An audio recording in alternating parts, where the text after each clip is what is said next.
This recipe merges the incredible flavors of caramelized onions and Gruyere cheese that you'd find in a French onion soup into a luscious and creamy risotto. It's a little bit time-consuming to make, but it's so hearty and delicious that it's totally worth it. And if you're new here, I'm Maggie. This is No Frills Kitchen, where I teach you how to cook with confidence with nothing fancy required. Nothing in this recipe is especially complicated, and it doesn't really use a lot of ingredients, but it does need a decent time commitment. So make sure that you've planned enough in advance to cooking to avoid having an exceptionally late dinner. Get your ducks in a row to begin with by thinly slicing your onions.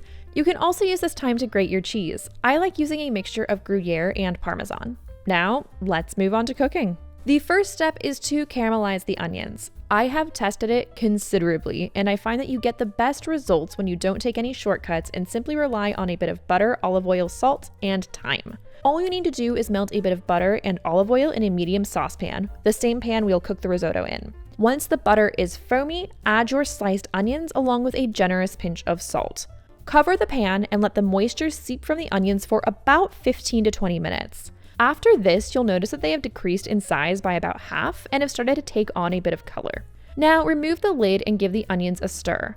Keep the lid off and continue to cook the onions, stirring every so often until they are deeply caramelized and dark golden brown. This will take about another 20 minutes or so. If you notice the onions sticking or scorching at all, just deglaze the pan with a bit of water. Once your onions are at the desired stage, it's time to get started on the risotto element of this recipe. This means that now is a good time to bring some chicken or veggie stock up to a gentle simmer in a separate pot. Keep this hot until you need it. To the onions, add your arborio or carnaroli rice. Toast the rice with the onions until the exterior of the rice is translucent, only a few minutes. Then deglaze the pan with some dry white wine. Cook until the wine is mostly absorbed and the strong alcoholic smell has reduced. Again, only a few minutes. Now it's time to begin your hot stock additions. Add a ladleful of stock to the rice and, stirring constantly, allow it to absorb into the rice. This will take a few minutes.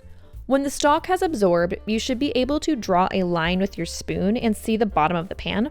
Go ahead and add another addition of stock. Continue this step, adding stock incrementally until the rice is cooked through and al dente. Keep in mind that you may not use all of the stock. Just keep trying the rice to see if it's at your desired level of cooked, and stop your additions when you reach that stage. Turn off the heat and stir in your grated Gruyere and Parmesan cheese and season to taste with salt and pepper. Then serve the risotto immediately, topping with more cheese if you wish. And if you liked this recipe, make sure you hit the subscribe button so you don't miss my next videos. Enjoy!